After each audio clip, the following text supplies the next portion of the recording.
Hi everyone, my name is Robin Shepper, and we're making this video because we want more members of the community to see our options for our school facilities. And before I go on, I want to introduce myself. I'm a mom. I have a 5th grader and a 9th grader in our schools, and as well as I have a consulting business. I'm one of those location neutral people. And I'm Kevin Sankey. I'm a business owner here in town and also a member of the CC4E committee.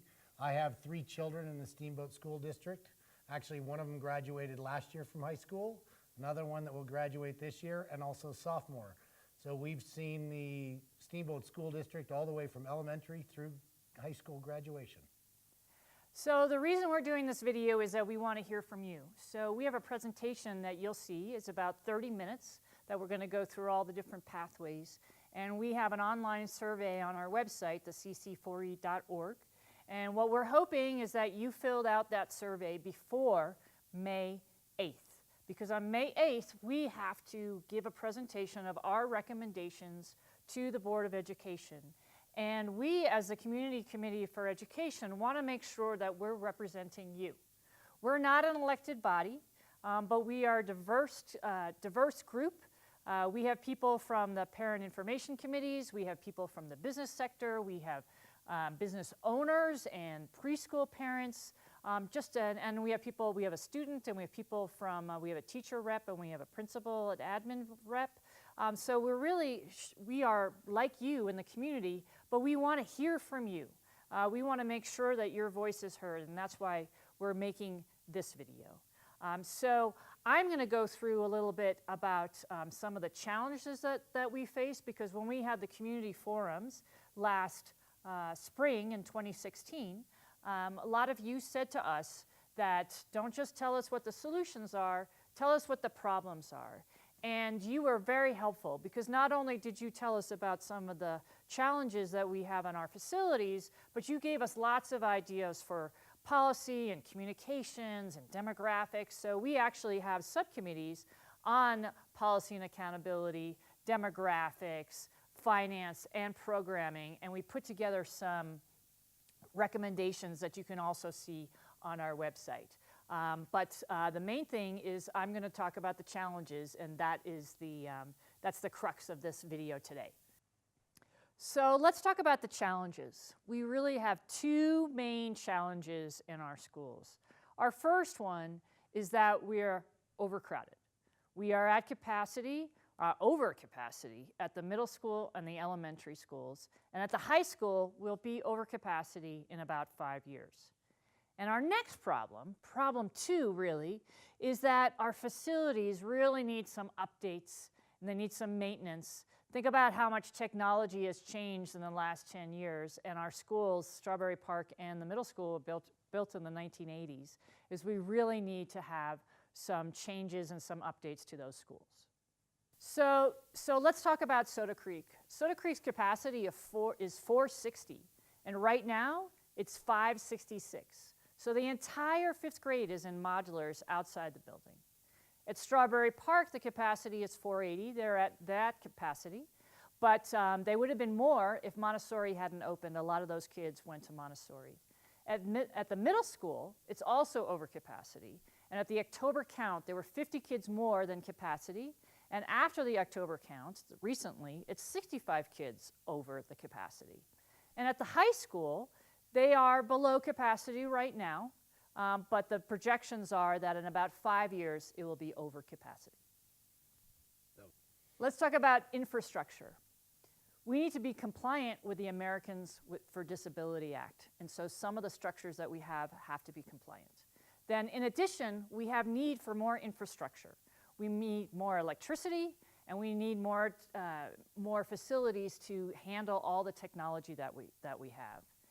And we need more updates, so for the buildings, because just like in your home, you always need updates. It's the same thing for our school buildings.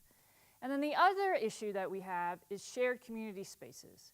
If any of you have had kids that are on any type of sports team, you'll know that we use the middle school and then we use the high school for multiple sports. And so the demand for community spaces is extremely high.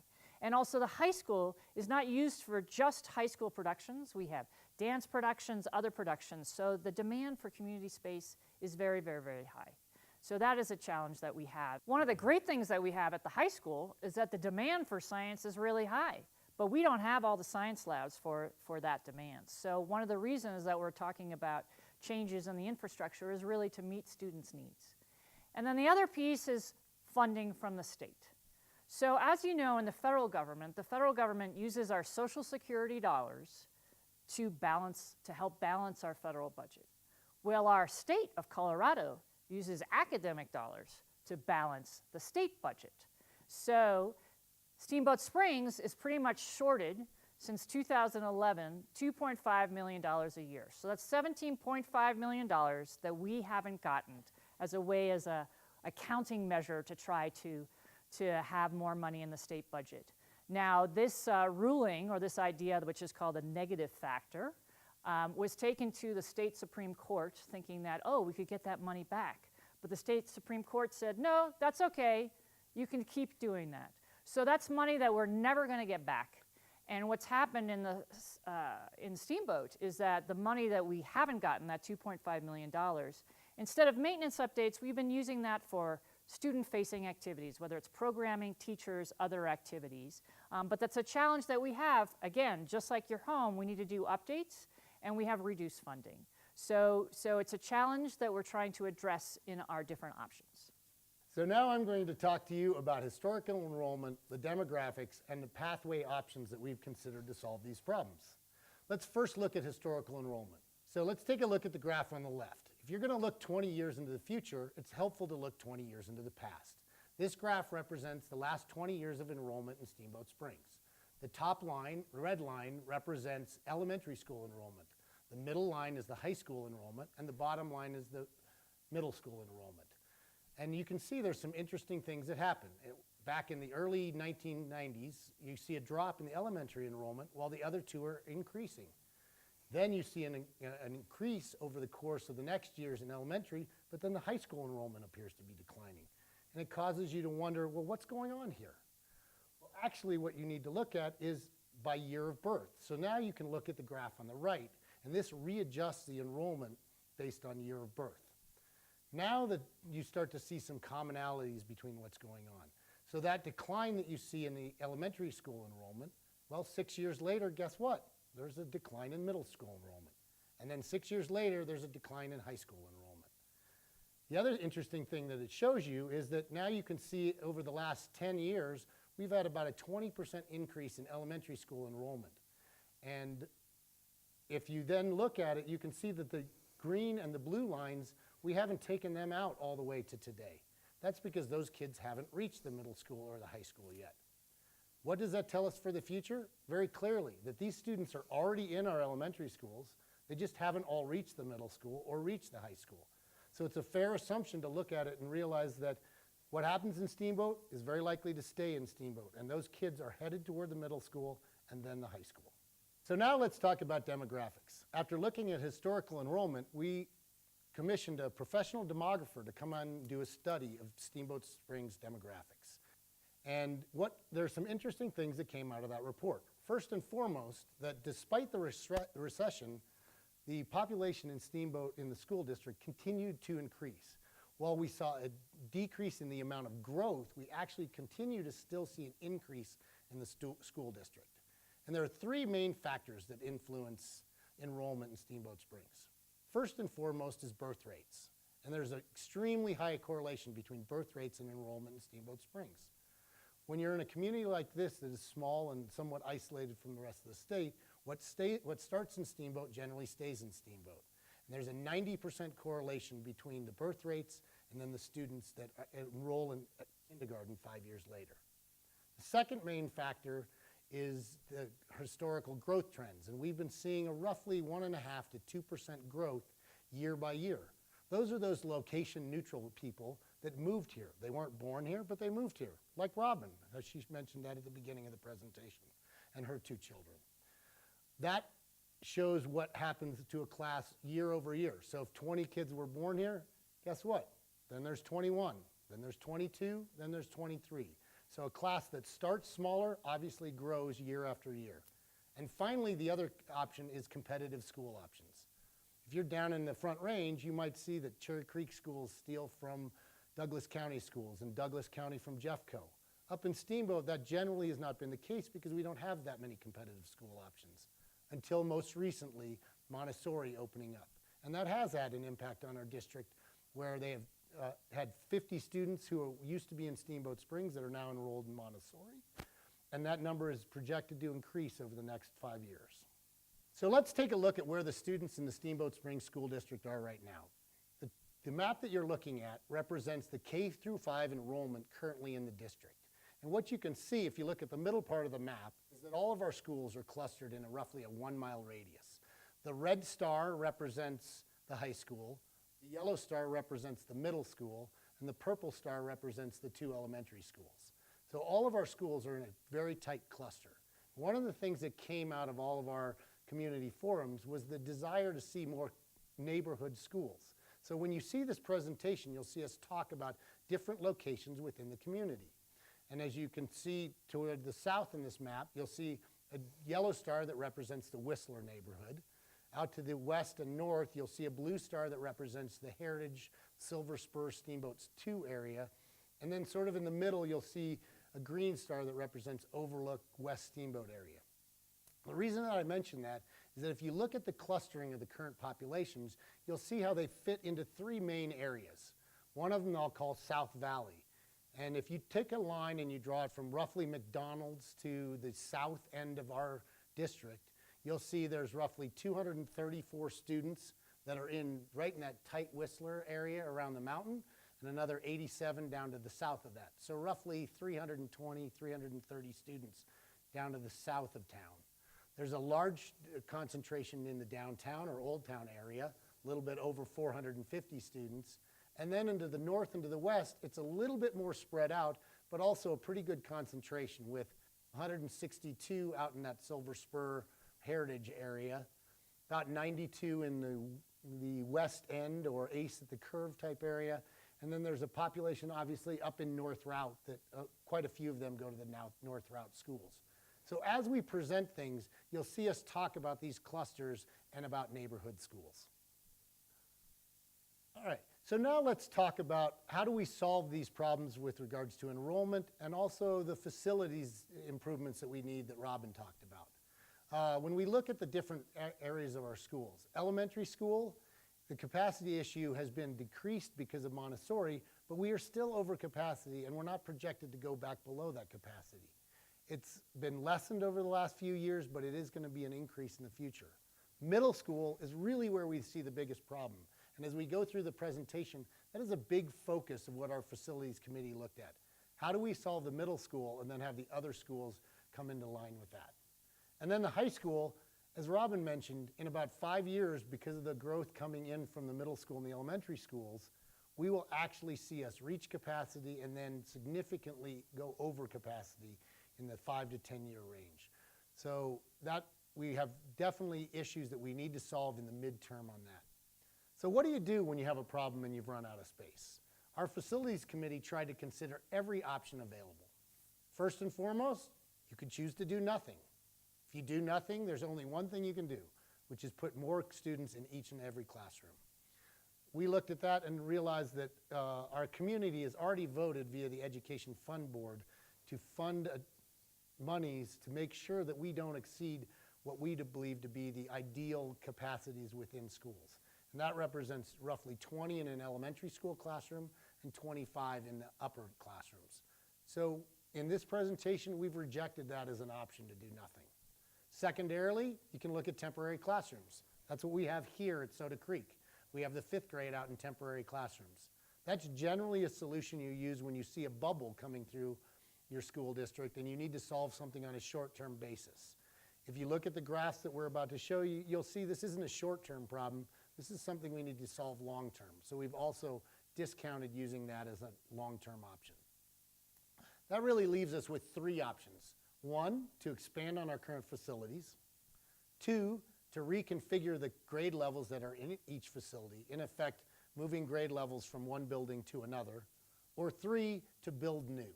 So as we go through the pathways that you're about to see, you'll see that reoccurring theme of expand, reconfigure, or build new. So let's talk about the high school first. If we look at the graph that you see right now, you can see this shows the last 20 years of enrollment and a projection for the next 20 years. The red line on the graph represents the current capacity of the school. And the point in time we're at right now is right where that red line starts.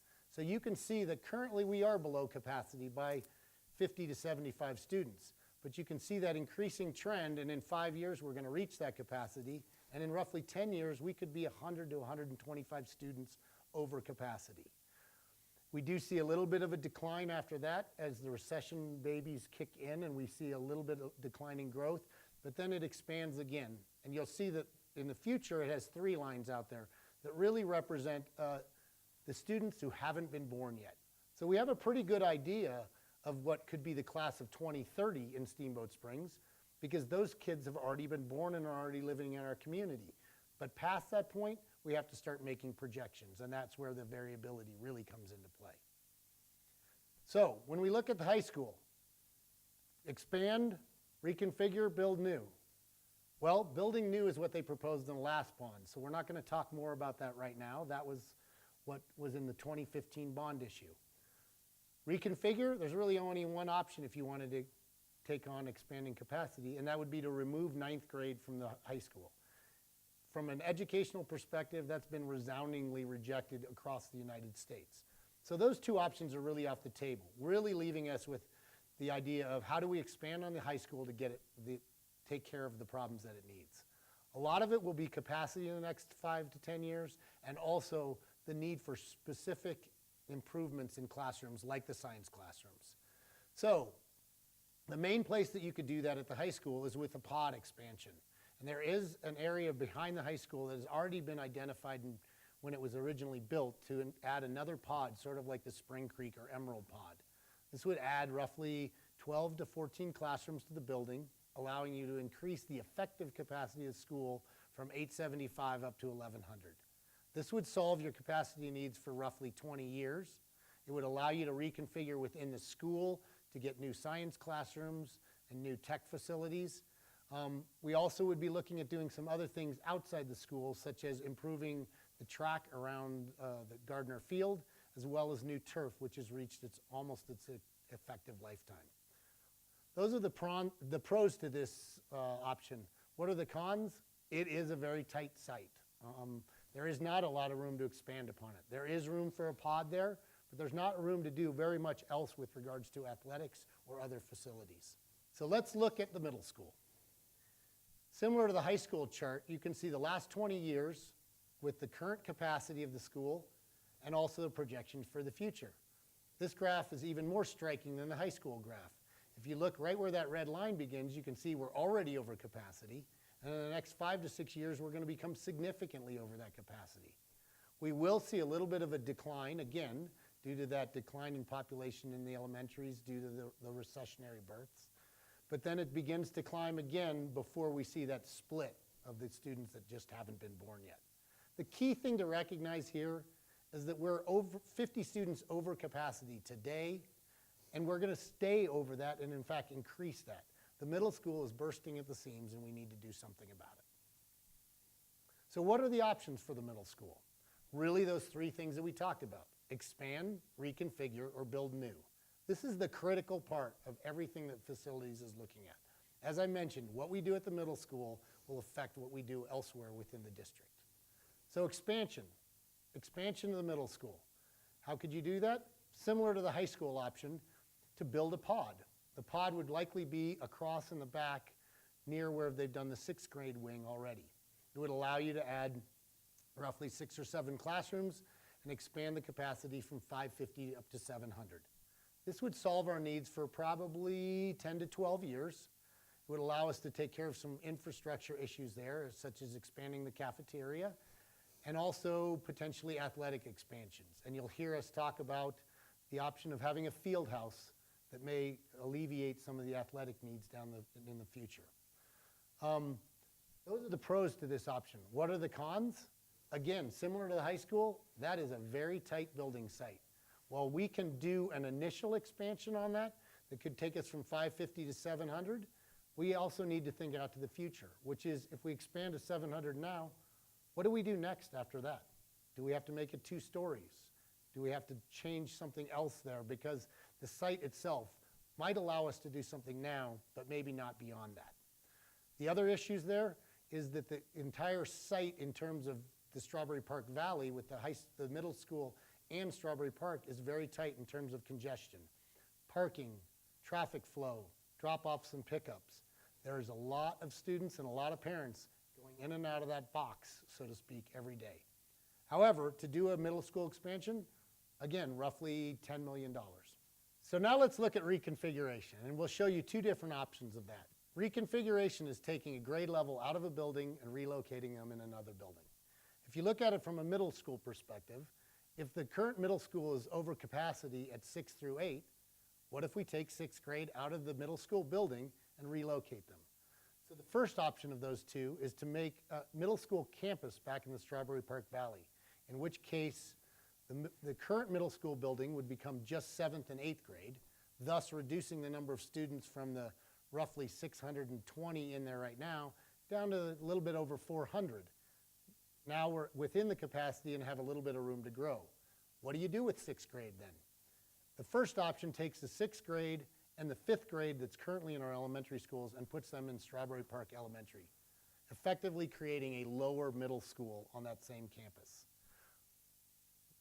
The Strawberry Park School, having again 2 grade levels, would also be slightly under capacity and giving us some room to grow in the future. What are the positives of this? One, from a middle school perspective, it's a long-range solution. This would likely cover us for 20 years. Secondarily, it would reduce, obviously, below capacity. So we don't have the overcrowding in the schools, and we've got a little bit of room to grow. And it will also reduce the congestion back in that valley. Instead of having kindergarten through 8th grade all moving in and out of the facility, now you've only got 5th through 8th grade.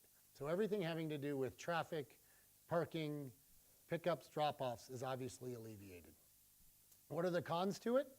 Well, now you have a middle school campus and you've got the administration potentially split between 2 buildings. So we have to work out the details of how do we handle that kind of a new structure.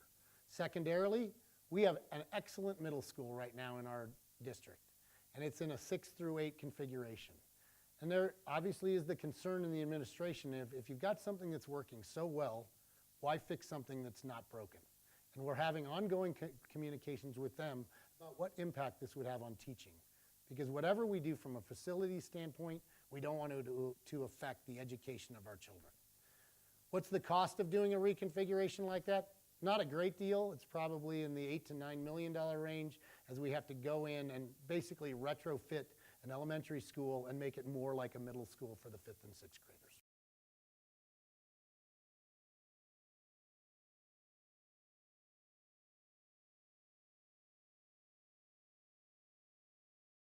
So now let's look at the overall chart that shows all of these pathways and how they total up. If you look at this, I'm going to summarize. So the left-hand column represents what was proposed in the previous bond, where they were going to build a new high school, change the middle school into the high school, and reconfigure what was the current elementary schools. And that was the bond that was proposed at $92 million. The leftmost column represents expanding on all of our facilities. Expand the high school, the middle school, and the elementary schools. The positives to that, one of the cheaper options that are on the table. The negatives, we already have site constraints at all of these locations, and it's going to make those even bigger in the future. The next 2, options 2A and 2B, would be to expand the high school and the middle school and do a new elementary at either the Heritage Christian or Whistler areas. Positives to that, we're going to handle elementary growth for a long time to come. We create neighborhood schools for all elementaries. The potential concerns, if we expand the middle school now, what's our long-term plan for the future when we reach capacity again on that facility? Then options 3A and 3B are the 2 reconfiguration options that you saw. One is to create a 5 through 8 middle school campus back at Strawberry Park, in which case you would need a new elementary at Whistler to replace Strawberry Park Elementary. The positives to that, again, would alleviate the overcrowding and create neighborhood schools. The secondary reconfiguration option is to make the middle school just 7 and 8 and to have elementary schools that are all K through 6. The final option is to build a new middle school at Overlook. We would be able to build a new middle school to suit, and it would serve our needs for 20 plus years. The cons to it, it's the most expensive option on the table, and there are concerns about how the public feels about the Overlook property. When you take all of these, there are a few other factors that we need to keep in mind that could add on to each one of these options. There are 4 things that we need to consider. First one is the option of a field house property that would serve the district athletic needs. If built, it would most likely be built on the middle school field adjacent to the current middle school. The cost of that option would be roughly $10 million. This could be added to any one of the pathways that we choose, but it was something that was mentioned quite frequently in our community stakeholder meetings. Secondarily, the school district currently owns the 7th Street building, and it houses a number of functions, not just the administration, but the preschool, the health clinic, the Boys and Girls Club, BOCES, etc., and the Yampa Valley High School. If we decide, depending on the solution, in some cases we would be keeping the 7th Street building. In some cases, those options may be moved over to other facilities. If we decide to stay in the 7th Street building, it is in need of repair. There's roughly $2 million of work that's needed to bring that facility up to standards. Third, North Route schools. They're part of our district, and anytime a bond is floated, North Route is considered similar to all the other Steamboat Springs schools, and they have identified similar needs to what we're seeing. While they have a facility that's been suitable for normal education, they don't have a larger area that handles gyms or presentations or community functions. And they would like to build a multi-purpose type room onto their facility that would allow them to take care of those needs. That roughly would be another $3 to $4 million. So we wanted to make sure that you all know that we're not alone in this. If you think about Steamboat getting shorted $2.5 million a year, imagine what's happening to all the districts that have way more students than we do. So on the slide that we have prepared here, you'll see what's happened in other counties. They've done bonds, they've done mill levies for maintenance updates, mill levies to keep up with staff salaries. Some counties have done mill levies for staff housing. So we just want to make sure that you know that we're not alone and we're trying to resolve this issue together and to really get your feedback. And so I'll just say in closing that really we hope that this presentation has been helpful for you. And we really encourage you to fill out this survey, and again, before May 8th, because we need to go to the Board of Education with your community input so that we represent the community accurately and we come to a solution that we all can support. Thank you very much.